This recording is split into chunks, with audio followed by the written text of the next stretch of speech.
भाई आपने 60 वर्ष तक इस देश के अंदर में शासन किया है और 60 वर्ष में आप शासन करने के बाद आप तीसरी बार विपक्ष में बैठने के लायक बने और 2 बार तो आप विपक्ष में बैठने के लायक भी नहीं थे, क्योंकि आपके पास उतना मैंडेट ही नहीं था। देश की जनता ने आपको विपक्ष में बैठने लायक भी नहीं समझा था। होना चाहिए, वोट मुद्दे पे मिलते हैं। निपटा दिया मुद्दा तो वोट नहीं मिलते। 370 निपट गई ना, उस पर वोट नहीं मिलेंगे। राम मंदिर बन गया, उस पर वोट नहीं मिलेंगे। नया मुद्दा लाओ तो वोट लो।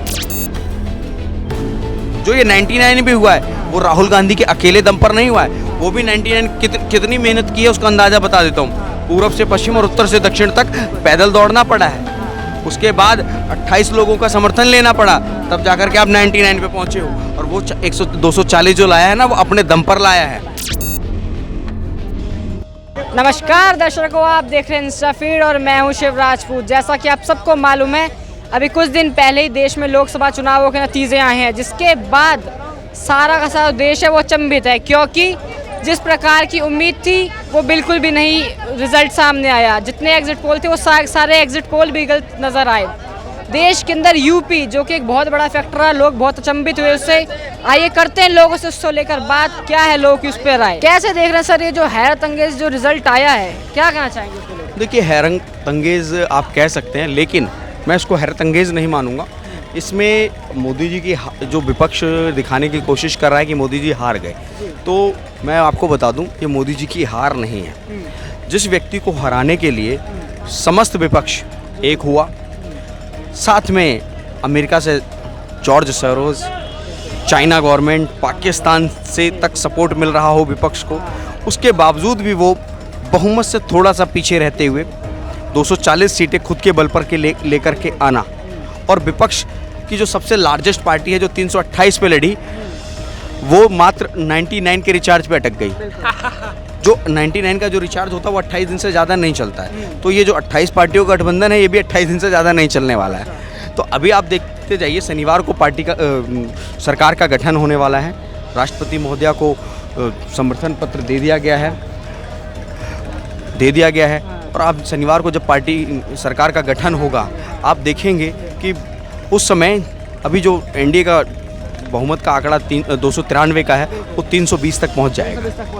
आप बात करें सरकार के गठन की, जो विपक्षी हैं वो लोग कहते हैं कि नैतिकता के कारण मोदी जी को अब इस्तीफा दे देना चाहिए। इस्तीफा दे दिया, कह रहे प्रधानमंत्री पद से छोड़ हाँ, तो प्रधानमंत्री जी, अरे सर, प्रधानमंत्री जी ने इस्तीफा दे दिया। नैतिकता के आधार पे उनसे ये पूछिए कि देश की सबसे बड़ी पॉलिटिकल पार्टी कौन है।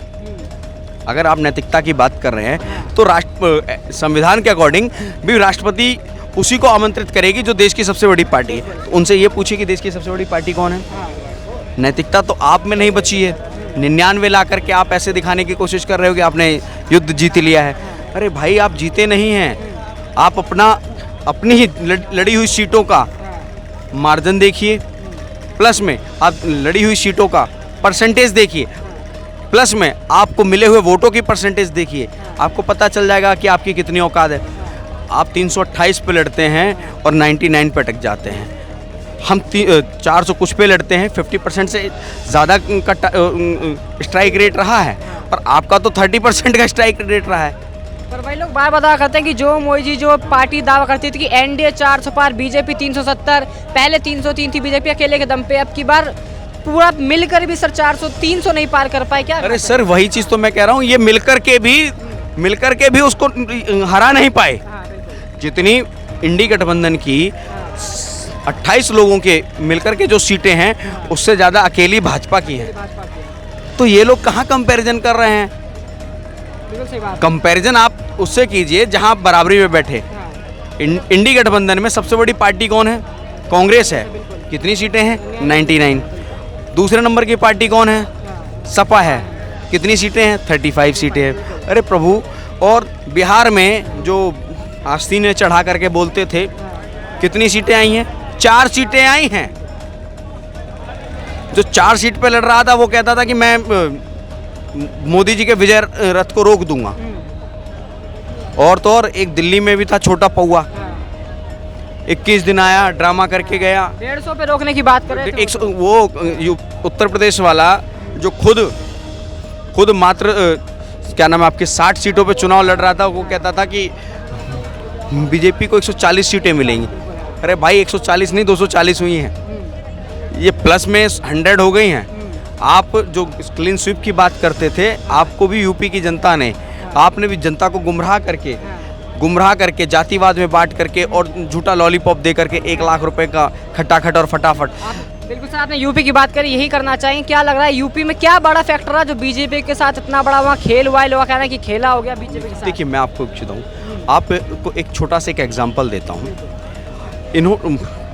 रामपुर में एक सीट है, रामपुर में एक जगह है, वहाँ पर उस बूथ पे 2320 वोट हैं। उस गांव के अंदर में 2320 वोटों में भाजपा ने उस गांव में, भाजपा की सरकार ने उस गांव में 530 से ज़्यादा आवास दिए, मुद्रा योजना से लोन दिए, बहुत सारी योजनाएं दी, परंतु वहाँ पर भाजपा को 0 वोट मिला है। तो आप इस चीज़ से अंदाज़ा लगा सकते हैं, क्योंकि वो मुस्लिम बहुल्य था और 100% मुस्लिम वोटर्स थे वहाँ पर, उन्होंने सभी ने सपा को वोट किया।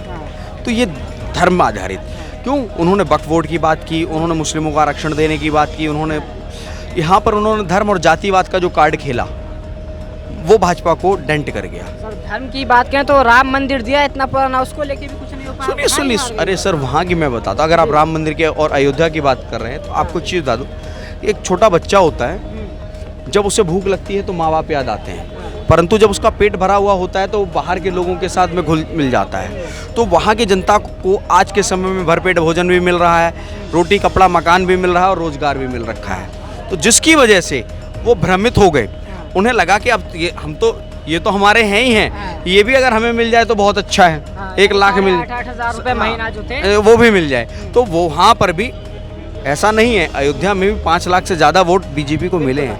तो ऐसा नहीं है कि सभी ने, बस कुछ मार्जिन है, 30-40 हज़ार वोटों का मार्जिन रहा है, बहुत बड़ा मार्जिन भी नहीं रहा है। तो वहाँ भी जो मुस्लिम वोट है और जाति का कार्ड है वो इफेक्ट करके गए डेंट। ठीक है जी, और आप टेंशन मत लीजिए, अयोध्या वाली सीट पे 1.5 वर्ष के अंदर में उपचुनाव होगा। इस चुनाव को मैं 3 रूप में देख रहा हूँ। एक जो टोटल जो विपक्षी गठबंधन है ना, इनकी टोटल सीटें भी सिंगल बीजेपी के बराबर नहीं है, लेकिन इसमें मतलब दुख इस बात का हो रहा है कि एक स्टूडेंट होता है ना जो 100 मार्क्स से पास होता है, मतलब अधिकतर 100 मार्क्स लाता है सब्जेक्ट में और मेरिट लिस्ट में रहता है, लेकिन इस बार क्या हुआ, वो 92 मार्क्स लेके आया है। तो माँ बाप को उससे उपेक्षा की थी, 98 प्लस की थी, लेकिन वो 92 आ गया। एक वो है कि जो हर बार फेल हो रहा है, इस बार थोड़ा सा ग्रेस मार्क्स लेके पास हो गया, तो उनको तो खुशी होगी ना, वही चीज़ है। दूसरा क्या है, लोगों को दुख इस बात का नहीं हो रहा कि मतलब जो है सीटें कम आई है, वो सरकार तो आराम से बनेगी। और दूसरा, सरकार का 5 साल आराम से काटने का सबसे बड़ा रीज़न मैं बता दूं, ये जो विपक्ष का जो है ना, इनके पास इतनी कमज़ोर लीडरशिप है, इनके पास ऐसी काबिलियत नहीं है कि ये जो इनके एमपी जो चुन के आए ना, इनको एकजुट रख सकें। अब आप 1-1.5 साल में सुन लेना, पता चलेगा आपको 20 जो है नाराज़ होकर के जो एनडीए में शामिल हो गए। तो ये जो वैसे दुनिया को हो हल्ला कर करके तो आप सीटें तो ले सकते हो, लेकिन जो लीडरशिप उनको एकजुट रखने की होती है ना, वो आपको नहीं दिखाई देगी। और आप 1-1.5 साल बाद पता चलेगा आपको, जो ये 99 वाले हैं ना, ये आपको 45 या 68 के आसपास में मिलेंगे। मैं आपको एक चीज़ बताना चाहूँगा, देखिए जैसे इन्होंने कहा, तो इस बार सिर्फ पप्पू ग्रेस मार्जिन से गलती से 33% ले आया है। अच्छा, गलती से 33% ले आया है। आपको कैसे बता दूं, वो भी थोड़ा रिश्वत दे के बोलने सकते हैं, वो भी कैसे बता दूं। 328 सीटों पे लड़े थे, 328 सीटों पे लड़े थे, उसका 33% कैलकुलेट कर लीजिए, मेरे हिसाब से 99 के आसपास ही आएगा। दूसरा क्या है ना, उनको खुद भी पता था कि हम सरकार में नहीं आएंगे, तो उन्होंने जो ये 1 लाख रुपए सालाना देने का जो वो डाला ना, तो उसमें जो है कई लोग जो है उसके उसमें आ गए, प्रोपेगेंडा फेवर में आ गए। जबकि जिसका उदाहरण आप देख लो, इन्होंने हिमाचल में सरकार बनाई थी ना, महिलाओं को हर महीने 1000 रुपए देने की बात हुई थी, तो 1000 रुपए तक नहीं दे पाए, वो भी एक स्टेट में जिसमें 4 MP चुन के आते हैं। तो ये पूरे देश की महिलाओं को क्या हर साल का 1 लाख रुपए दे देते, ये तो सोचने वाली बात है। देश के अंदर में 60 करोड़ के आसपास महिलाएं हैं, मातृशक्ति है, और इन्होंने कहा कि हम 1 लाख देंगे। भारत की GDP जानते हैं कितनी है? 45 लाख करोड़ की है, और उसके हिसाब से कैलकुलेशन करें तो 60 लाख करोड़ तो आप यही हो जा रहे हैं। तो ये जो 15 लाख करोड़ जो आने हैं, वो कहाँ से आएंगे? नानी के घर से आएंगे, नानी के घर से आएंगे या देश में अभी तक इन्होंने जो 65 वर्षों में सरकार में रहते हुए घोटाले किए हैं उस पैसे को करेंगे। आप इसका एक नमूना देखिए, परसों ही रिजल्ट आया है और कल ही कांग्रेस पार्टी के दफ्तर में लखनऊ में भी और कर्नाटका में भी महिलाएं पहुंच गई हैं कि आपने मांग रही है, कार्ड दिया, पैसा मांग रही पैसे है। मांग तो इन्होंने मुस्लिम महिलाओं के साथ एक धोखा किया, उस धोखे का खामियाजा इन्हें भी भुगतना पड़ेगा, टेंशन मत लीजिए।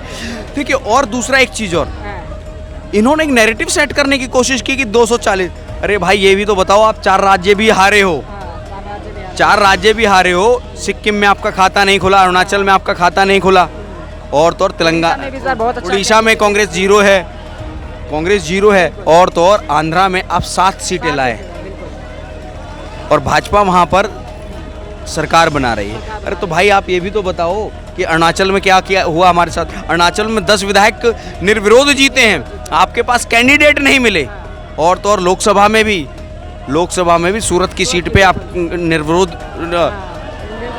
निर्दलीय जीते हैं, और तो और आपके इंदौर में देश की सबसे बड़ी जीत हुई है। तो यानी कि सारा एजेंडा बस सेट किया जा रहा है। ये सिर्फ देश की जनता को एक गुमराह करने का एजेंडा है, परंतु देश की जनता जो कमज़ोर वर्ग है, जो कम पढ़ा लिखा वर्ग है, उसको ही ये बेवकूफ़ बना सकते हैं।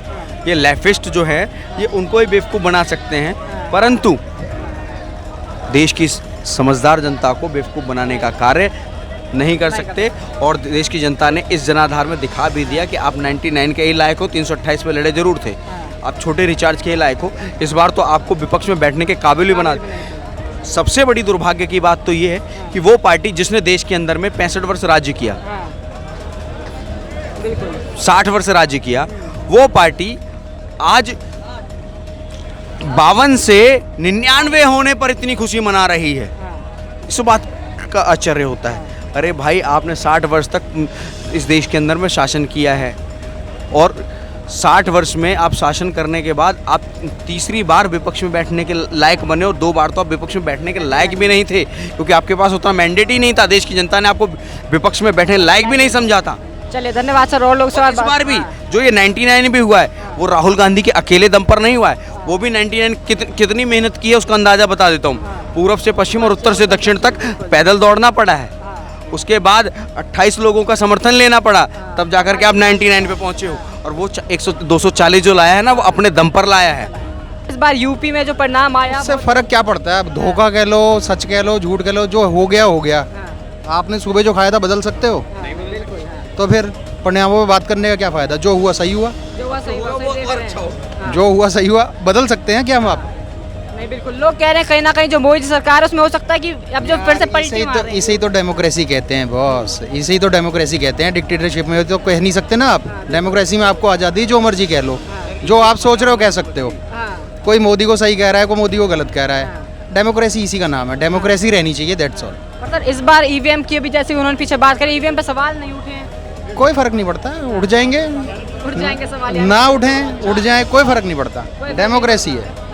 400 पार की दावे हो रहे थे सर, क्या कहना चाहेंगे जिस तरीके से? वो तो देखो जुमला था, सबको पता है। 400 पार तो जुमला था। 450 पर लड़ रहे हो, 400 जीतोगे तो फिर कहाँ से? मतलब वो तो एक हवा बनाने का काम था और कुछ। चलिए सर, एक और मुद्दा करते हैं। राम मंदिर बहुत बड़ा फैक्टर था, पर कहीं ना कहीं जहाँ राम मंदिर था फैजाबाद, वो भी हार गई बीजेपी। देखो ऐसा है, पॉलिटिक्स इसका नाम है, मुद्दा जिंदा रहना चाहिए। मुद्दा पूरा हो गया तो मुद्दा ही नहीं रहा। राम मंदिर नहीं बनता, उस नाम पे वोट मांग सकते थे, बन गया तो उस नाम पे वोट नहीं मिलते हैं। ये तो मंदिर बन गया तो उस नाम पे वोट नहीं मिलता? नहीं, काम तो करना पड़ता है ना। तो जिंदा रहता तो बनता रहता है। हाँ, मुद्दा होना चाहिए, वोट मुद्दे पे मिलते हैं। निपटा दिया मुद्दा तो वोट नहीं मिलते। 370 निपट गई ना, उस पर वोट नहीं मिलेंगे। राम मंदिर बन गया, उस पर वोट नहीं मिलेंगे। नया मुद्दा लाओ तो वोट लो जी। लोग कहीं ना कहीं कह रहे हैं कि ये हिंदू है जो दोगले निकले, ऐसे दावे हो रहे हैं। भाई साहब, आज़ाद हुए 70-75 साल हो गए, जिसको जो मर्जी है कह सकता है। डेमोक्रेसी इसी को कहते हैं ना।